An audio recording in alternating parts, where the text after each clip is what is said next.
odeeffannoo birootiin egaa waa'ee Manchester City fi Arsenal wal qabatee kilaboonni kunneen lamaan tapha kaleessaatiin Manchester City injifachuu isaatiin egaa morkiin waancaa taphoota hafanii irratti cimeetii kan jiru garaagarummaa kilaboota jidduu kanneen lamaan jidduu jiru garaagarummaa qabxii 3 ta'eetii kan jiru taphoota hafaniin Manchester City taphni tokko safaa tapha san ni injifata taanaan qabxii 70 wal qixxaatu garaagarummaa gooliin amma jidduu isaanii jiru garaagarummaa goolii tokko ta'uun Premier League Englandiin kana booda kilaboonni lamaan morkiin waliin taasisan caalatti akka eegamu kan taasisuudha. Arsenal guyyoota 201 dursaa Premier League ta'eetii kan jiru waggaa 22 booda waancaa Premier League fudhachuudhaaf egaa ligicha dursaa ture morkataa cimaa kan ture amma immoo Manchester City dhiyaachuun isaa kun Arsenal maybe carraa san ni dhaba carraa isaa kenna waggoota sadan darbaniif egaa Arsenal sadarkaa lamaffaan xumuruu isaanii artama keessattuu bara 2022-23 irratti gara Mikel Arteta guyyoota 247 ligicha dursaatii kan isaan turan baatii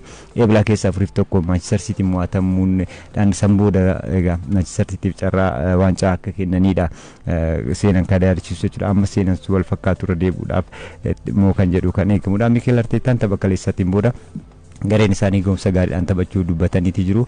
Ammas garuu waancaadhaaf abdii qabaachuu kan isaan dubbatanii ammas harka keenya jira taphoota nu hafan injifachuutu nurraa eegama kan isaan jedhanii keessattuu tapha gama Arsenaaliin tapha Manchester City waliin taphatanitti gahumsa gaarii mul'isanis garichi fooyya'aa ta'us keessattuu Bukayo Saka kan deebi'uuf taana miidhamarraa kana booda taphoota Arsenaal hafaniin gahumsa gaariidhaan kilabicha akka itti fufuu fi akkasumas waancaadhaaf akka morkatu isaa gargaaruu danda'a jedhamaati jira. Martin Odegaard fi Hazard gahumsa gaariirratti argamuun Bukayo Saka waliin argamuu deetii asgaa walitti aansuudhaan taphachuudhaan egaa Arsenaaliif gumaachuu akka danda'u kan eegamu. Pep Guardiolaan gama isaatiin haalli jijjiiruu akka isaatti jijjiiramuudha kan isaan dubbatan kunis egaa Arsenaaliin erga injifatanii booda kanaaf taphoota 5 nu hafa ammas morkii cimaatu nu hafa kan isaan jedhan Pep Guardiolaan Erling Haalandis immoo gama isaatiin taphoota nu hafaniin xiyyeeffannoo kennuudhaan taphachuu qabna yaada jedhu kenneetii kan inni jiru taphicha irratti xiyyeeffachuu taphoota nu hafan irratti xiyyeeffachuudhaan taphachuu qabna yaada jedhu kan inni kenne jechuudha. Kana wal qabatee tapha kanarratti balleessaan Gabriel wajjin hojjetame irratti Gabriel osoo ani kan kufu ta'e Gabriel kaardii diimaan dirree ba'uu danda'a yaada jedhus kenneetii jira. Erling Haaland abbaan murtee kaardii osoo hin kennin bira dabruun isaanii hatama balleessaa Gabriel fi Erling Haaland waliin walitti bu'iinsa uuman dirree irratti kan yaadatamudha kaleessa osoo ani kan kufu ta'e ani garuu nama akkas godhu miti osoo kan kufu ta'e egaa kaardii diimaan dirree ba'uu danda'a yaada jedhudha kan isaan kennan jechuudha. Egaa taphoonni Premier League Englandiin morkiin kilaboonni kunneen lamaan waliin taasisan kan eegamudha. Taphoota hafaniin Arsenal Newcastle United wajjin dirree isaatti ni taphata. Fulham waliin dirree isaatti akkasumas West Ham waliin dirree alatti Burnley waliin dirree alatti akkasumas Crystal Palace waliin taphoota 5 isaa fedha. Manchester City immoo taphoota 6 kan hafu tapha qixxeessituu Burnley waliin roobii dhufu kan taphatu san booda Everton waliin Brentford waliin Bournemouth waliin Aston Villa fi Crystal Palace waliin kan isaan inni taphatu ta'a jechuudha. Kanaaf taphoota hafaniin kilaboonni kunneen lamaan taphoota hafan hundaayyuu injifachuu qofa osoo hin taane goolii hedduu galchuun garaagarummaa gooliitiin dursuun waancaa fudhachuudhaaf kan eegamu akka eegamu kan taasisuudha jechuudha. Kanaaf kilaboota kunneen lamaan kana booda taphoota hafaniin Arsenal taphoota 5 saafaa Manchester City taphoota 6 kan isaafu kanaaf taphoota kanneen irratti gahumsi isaan mul'isan gooliin baay'inni goolii galchan kilaboota kanneen hedduu murteessaa akka ta'edha kan dubbatamaa jiru. Keessattuu gama odeeffannoo birootti jamarree leenjisaan Chelsea Rosinier deeggarsa Chelsea irraa akka qaban dubbataati kan isaan jiran ammas boordiin kilabichaa Chelsea keessatti gahumsa gadi aanaa kilabichi mul'isaa jirus kilaba sadarkaa afuraffaarra turedha yeroo isaan hojii isaanii eegalan kan ture amma immoo sadarkaa saglaffaarratti kan inni argamu tapha darbeenis Manchester United sanbata darbe injifatamuun isaanii yaadatama. Taphicha to'annee turre gahumsa gaariidhaanis taphachaa turre yaada jedhudha kan isaan kennanii haa ta'u malee ammas deeggarsa kilabichaa akka qaban kan isaan dubbatan. Gama biraatiin Ibrahima Konaatiin Liverpool keessa turuudhaaf waliigaltee haarawaa mallatteessuudhaaf dhiyaachuu kan inni dubbatee jira. Ibrahima Konaatiin egaa kanaan dura kilabicha gadhiisa jedhamaa kan inni ture amma immoo Liverpool waliin turuudhaaf waliigaltee irra gahuu fi daayirektara ispoortii kilabichaa waliin dubbachuu kan inni ibsee jira. Waggaa 5 dura RB Leipzig paawundii miliyoona 35 gara Anfield Road kan imale taphataan kun jechuudha. Kilabichaafis gumaacha guddaa kan taasisaa turedha. Amma immoo kilabicha wajjin turuudhaaf waggaa dhufullee waliigaltee irra gahuudhaaf akka ta'edha kan inni dubbatamu. Bara darbee kilabicha waliin waancaa Premier League England fudhachuun isaa ni yaadatama. Kanarratti immoo waancaa FA fi League Cup kilabicha wajjin mirkaneeffateeti jira. RB Leipzig irraa waggaa 5 dura gara kilabichaatti dhufe. Konaateen taphoota 113 Premier League Englandin erga Reds yookaan Liverpoolitti dabalamee booda kan inni taphate jechuudha. Amma kilabicha wajjin turuudhaaf waliigaltee isaa dheeressuuf waliigaleetii kan jiru. Taphoonni har'as guyyaa boruutti taphni Premier League England tapha tokko ni taphatama. Crystal Palace West Ham waliin kan isaan taphatan irratti taphni tokko ni taphatama. Brighton Chelsea waliin taphatu. Roobi irratti Burnley Manchester United waliin Manchester City waliin kan isaan taphatan ta'a jechuudha. Roobi irratti Bournemouth immoo Leeds United waliin kan isaan taphatanii La Liga Spaininis taphoonni kan isaan taphataman ta'a jechuudha. Keessattuu leenjisaan Real Madrid Arbeloan qeeqaa Mbappé irratti dhiyaataa jiru ofirraa dhoowwaniiti kan isaan jiran. Kan Bournemouth wal qabatee nama BBC'n galgala kana baasiin Areolaan egaa Andooni Areolaan xumura bara dorgommii kanatti kilabichaan gargar bu'uudhaaf akka ta'e kanaan dura ibsamuun isaanii yaadatama. Leenjisaa iddoo Areolaa bu'uu barbaadaa kan ture Bournemouth amma immoo leenjisaa bara dhufu kilabicha leenjisuu argadhee leenjisaa muuxannoo qabu jechaatii kan inni jiru. Kilabichi akkuma yaadatamu leenjisaan Areolaan kanaan dura kilabichi morkataa cimaa akka ta'uuf waggoota lamaan darbanii Premier League keessatti illee gahumsa gaariin akka taphatuuf sadarkaa fooyya'aan akka xumuru gargaaranitti kan isaan jirani. Amma immoo leenjisaa Bundesliga keessatti kilaboota garaagaraa leenjisuudhaan seenaa gaarii qaban Marco Reus fudhachuudhaaf waliigaluu kan himanii. Marco Reus egaa kana dura kilaboota garaagaraa leenjisaatii kan isaan turanii amma immoo gara England imaluudhaan Bournemouth leenjisuudhaaf bara dorgommii dhufu kan isaan murkiin kilabichi gahumsa kilabichaa kanatti fusiisuudhaaf egaa kan murkii isaan tasanaalii kilabicha cimsan kan eegamudha. Egaa iddoo Areolaa bu'uudhaan Bournemouth leenjisuuf waliigaltee waggaa 3tiin waliigaluu kan himame jechuudha. Leenjisaan kun kanaan duratti kilaboota bara 2021 irratti Lokomotiv Moskoo leenjisuudhaan kan isaan eegalanii bara 2012 jechuudha. San booda RB Salzburg, Borussia Dortmund akkasumas Borussia Mönchengladbach, Borussia RB Leipzig leenjisaniiti kan isaan jiran. Keessattuu Dortmund keessatti Champions League Awurooppaa irratti yeroo isaan hirmaatan kan beeknu. RB Leipzig keessatti illee kilabicha gahumsa gaariidhaan kan isaan qopheessaa turan. RB Salzburg keessattis kilaba isaanii haala gaariidhaan qopheessaatii kan isaan turani. Egaa Bournemouth'itti imaluudhaaf kan isaan amma waliigaltee waggaa 3 mallatteessuudhaan kan himamu. Keessi ganna 49 kun egaa bara 2025 bitootessa bara 2025 jechuudha. Hojii leenjisummaa RB Leipzig irraa erga arimanii booda amma hojii argataniiti kan isaan turan. Kanaan duratti egaa Bournemouth leenjistoota iddoo Areolaa bu'uu barbaachaati kan isaan turanii. Amma immoo leenjisaa kana waliigaltee irra gahuudhaan kan himamee jiru. Egaa Bournemouth bara dhufu waggaa 5ffaadhaaf walitti aansuudhaan kilabicha Premier League keessatti kan inni turu. Kanaaf leenjisaan bara 2012 irraa kaasee hojii leenjisummaatiin kilaboota garaagaraa keessatti leenjisaa turan. Amma immoo Premier League England Bournemouth tursiisuudhaaf kan isaan waliigaltee waggaa 3 mallatteessan jechuudha. RB Salzburg yeroo leenjisaa turanitti Marco Reus jechuudha waancaa Bundesliga Austria yeroo lama fudhataniiti kan isaan jiranii. Kanatti waancaa kilaboota biyyattiis fudhatanii jiru. Jarman keessa yeroo turanitti immoo waancaa kilaboota Jarmanii fi akkasumas waancaa mo'amtoota kilaboota Jarman RB Leipzig waliin kan isaan waan jechuudha. Kanaan durattis immoo iddoo Thomas Frank bu'uudhaan leenjisaa Tottenham ni ta'u jedhamuudhaan odeeffamaatii kan isaan ture. Kanatti immoo kilaboonni akka Newcastle fi akkasumas kilaboota biroo wajjin maqaan isaanii ka'aatii kan inni ture. Amma immoo leenjisaan kun Bournemouth leenjisuudhaaf waliigaluun isaanii kan dhagame jechuudha. Darbin Bahar Dar qabxii 36 sarkaa 8ffaa irratti kan inni argamu. Kilabichi egaa taphoota 4 osoo hin injifatamin 2 injifatee 2 qixaan bahuudhaan tapha kana kan inni taphate. Har'a immoo injifatameetii kan inni jiru jechuudha. Har'a injifatamuu isaatiin sadarkaa isaa osoo hin fooyyeffatiin kan inni hafee. Premier League Itoophiyaa kana tapha biraatiin har'uma taphoonni sa'aatii 10 irratti taphatameen immoo har'a tiffuudhaan taphni biroos har'a taphatameetii kan inni jiru. Tapha har'aatiin keessattuu Itiyoo Elektirikii fi akkasumas Madiin morkiin waliin taasisan shaampiyooniin Itoophiyaa Madiin injifachuu hin dandeenye tokko qixaan xumuraniiti kan isaa jirani.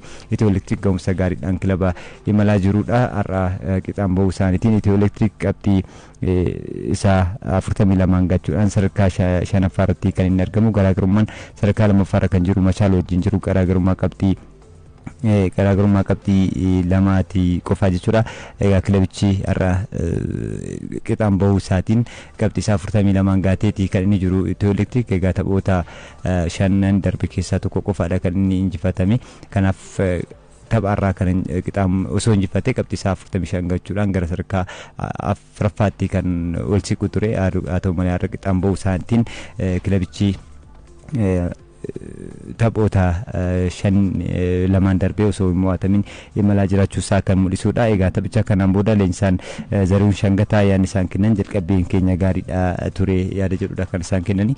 Qindoominaan gara fuulduratti deemnee goolii galchuudhaaf yaaluu akka qabnu irratti taphattoota koo wajjin mari'adheen jira yaada jedhudha kan isaan kennani. Boqonnaa deebii waliin akkuma dubbanneen goolii galchuu akka dandeenyu irratti yaadneeti turre kan isaan jedhan jechuudha. Kanaanis egaa akkuma yaanneen goolis galchineeti jira. Haa ta'u malee dogoggora salphaa nuti hojjenneen goolii nutti galtee qixa baane kan isaan jedhanii. Dhumarratti garuu dhiibbaan nurratti hammaatee ture kan isaan jedhanii. Nutis immoo carraa goolii argachuuf qabnu ittiin fayyadamne yaada jedhudha. Zarihuun Shangataa leenjisaan Elektiriik yaadni isaan kennan jechuudha. Kanaanis egaa Itiyoo Elektiriik qixaan bahuu isaaniitii keessattuu kaardii diimaa kennameen wal qabate viidiyoo erga ilaalanii booda kan kennisiisu ta'uudha kan dubbatan. Jalqaba irratti kaardii akeekkachiisaan kennamuu qaba kan isaan jedhanii. San booda immoo viidiyoon erga ilaalanii booda balleessaa hojjechuu isaanii taphataan isaanii Hassan balleessaa hojjechuu isaanii kan isaan amanan jechuudha. Leenjisaan Madiin Gabra Madiinaa illee immoo dirreen taphatan dirrichi taphaaf mijataa akka hin taane kan isaan dubbatan jechuudha. Egaa Pirimeer Liigii Itoophiyaatiin taphaarraa kilaboonni kunneen lamaan waliin taphatan irratti egaa murkiin kilaboonni kunneen lamaan taasisan tokko qixaan xumurameeti kan inni jiru. Egaa Madiin tapha kanaan qixaan bahuu isaatiin sadarkaa gadii keessaa osoo hin bahin kan inni hafee jechuudha. Sadarkaa 17ffaa irratti kilaba argamudha Madiin Itoophiyaan jechuudha. Kanaanis qabxii 31 sadarkaa 17ffaa irra jira. Taphoota afran darban injifachuu hin dandeenye sadii qixa bahee tapha sadaffaa jechuudha. Tokko mo'atameeti kan inni jiru. Kanaaf kilabichi liigicha keessa turuudhaaf taphoota hafaniin morkiin taasisuu kan inni eegamudha jechuudha. Garaagarummaa qabxii tokkootiin sadarkaa gadii keessatti kan inni jiru. Har'a osoo injifate ta'e sadarkaa isaa kan inni fooyyeffatu kan ta'u ture jechuudha. Kanaaf akkuma leenjisaan Gabra Madiinaa illee taphootatti aanniin gara injifannootti deebi'uudhaaf ni hojjennaadha kan isaan jedhani. Kanaaf tapha kanaan booda kilabichi liigicha keessa turuudhaaf shaampiyooniin bara darbee yoo gadi bu'e egaa sanan caalaa akka gadi hin buuneef egaa murkiin taasisan kan isaan eeggatu ni ta'a jechuudha. Leenjichi qixaan bahuu isaaniitiin akka hin gammannee fi dirree irratti isteediyeemitti taphatan akka mijataa hin taane illee kan isaan kaasan jechuudha. Kanaaf taphni kun tokko qixaan xumurameeti jira. Gama biraatiin Walaayittaa Dichaan injifateeti jira. Hawaasaa isteediyeemii Yuunivarsiitii Hawaasaatti murkii taasifameen Hawaasaa fi Walaayittaa Dichaa fi Midira Gannat Shireen murkii waliin taasisaniin Walaayittaa Dichaan 1-0dhaan injifateeti jira. Yaarii Daarzee daqiiqaa 64 irratti goolii galcheen egaa Walaayittaa Dichaan taphicha injifatee sadarkaa isaas fooyyeffateeti kan inni jiru. Sadarkaa 10ffaatti kan inni ol siqe jechuudha. Qabxii isaa 34 ga'uudhaan 10ffaatti kan inni argamu. Kilabichi taphoota shanan darbe keessaa tokko qofaadha kan inni injifatame. Taphoota shanan darbe keessaa tokko qofa injifatamuudhaan 2 injifateeti kan inni jiru. Kanaaf garee Masaayit Tafariitiif qabxiin har'a argatan qabxii murteessaadha jechuudha. Boqonnaan dura taphichi goolii malee qixaan xumurameeti kan inni ture. Boqonnaa boodii Yaareed goolii galcheen egaa 1-0dhaan injifateeti kan inni jiru. Kilabichi taphoota shan keessaa egaa tokko injifatamee 2 qixa bahuudhaan 2 injifateeti kan inni jiru. Kanaaf ga'umsa isaa qabxii sadarkaa isaas fooyyeffateeti kan inni jiru jechuudha. Midira Gannat Shireen inni immoo sadarkaa 18ffaa kilaba jirudha. Qabxii 29 jechuudha. Taphoota shanan darbe keessaa yoo kan laallu ta'e 3 injifatamee 2 qixa bahuu isaatiin tokkos injifachuu hin dandeenye jechuudha. Kanaaf Pirimeer Liigiin Itoophiyaa taphoota har'aa kanaan taphoota har'aa 3 taphatamanii jechuudha. Shaggarii fi akkasumas Walaayittaa Dichaan yoo injifatan Itiyoo Elektiriikii fi Madiin kan qixaan bahanidha jechuudha. Tapha Itiyoo Elektiriikii fi Madiin irratti Amaanu'eel Erboo goolii Madiiniif yoo galchu ብዙ በዛብህ መለዮ ጎሊ ኤሌክትሪክቲif taphataa galcheedha jechuudha. Guyyaa boruus Premier League Itoophiyaa kun itti fufuudhaan taphoonni taphni tokko ni taphatama. Taphni kunis Qiddus Giyoorgisii fi Adaaman morkiin isaan waliin taasisan tapha eegamudha. Keessattuu Adaaman ga'umsa gadaanaas dhiyeenyatti kilaba mul'isaa jirudha. Taphoota Premier League Itoophiyaatiin Adaaman sadarkaa 13ffaatti kan inni gadi siqeetii kan jiru keessattuu har'a Walaayittaa Dichaan injifachuu isaatiin sadarkaan Adaamaa gadi siqeetii kan jiru kan taphoota shanan darbe walitti aansuudhaan injifatameetii kan jiru. Adaaman leensaa isaas jijjiiruun ni yaadatamaa. Leensaa yerootiin leenjaa jiraatullee kilabichi gara injifannootti dhufuu hin dandeenye. Taphoota shanan darbe mo'atamuudhaan taphoota 27 taphate keessaa qabxii 33 sadarkaa 13ffaa irratti kilaba argamudha Adaaman jechuudha. Kanaaf guyyaa boruumoo Qiddus Giyoorgisii waliin morkiin cimaan kan isa eeggatudha. Qiddus Giyoorgisii fi Adaaman kilaboota seenaa gaarii waliin qaban Premier League Itoophiyaa keessatti akkasumas deeggartoota jidduuttis morkiin jiru olaanaadha kanaan duratti Premier League Itoophiyaa keessatti. Kanaaf kilaboonni kunneen lamaanuu ga'umsi bara kanarratti argaman ga'umsa gaarii miti jechuun ni danda'ama. Qiddus Giyoorgisii taphootaas dhiyootiin fooyyeensa mul'isuudhaan sadarkaa gadiirraa fagaateetii kan inni jiru. Sadarkaa gadiirraa qabxii tokkoon qofa fagaatus qabxii 32 sadarkaa 14ffaa irratti kan argamu Qiddus Giyoorgisii jechuudha.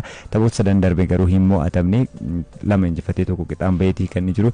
Kanaaf Qiddus Giyoorgisii qabxii gaarii taphoota as dhiyootiin mul'isee jiru san itti fufuudhaaf har'a morkiin inni taasisu kan eegamu jechuun ni danda'ama jechuudha. Adaamanis gara injifannootti deebi'uudhaaf Qiddus Giyoorgisii ga'umsa taphoota sadan darbanii itti fufuudhaan sadarkaa gadiirraa fagaachuudhaaf morkii kilaboota kanneen lamaan jidduutti guyyaa boruu taasifamuun taphoonni torbee kana kan Premier League Itoophiyaa kan torbee 28ffaa kan isaan xumuraman ni ta'a jechuudha. Premier League Itoophiyaa kan Bunni Sidaamaa ligicha dursaa jiraachuun isaa kan yaadatamudha.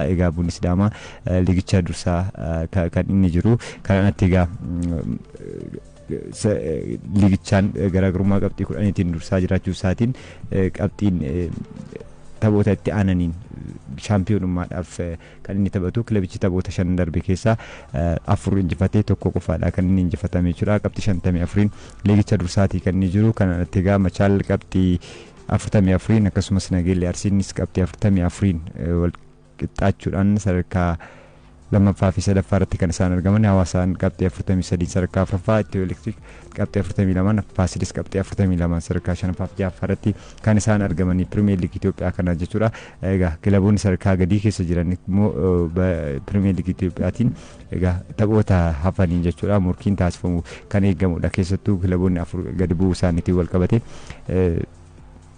Itoophiyaan Madiin, Shiree, Maqalee fi Arbaa Minci kilaboota sadarkaa gadii keessa jiranii taphoota hafaniin liigicha keessa turuudhaaf morkiin taasifamu kan eegamu.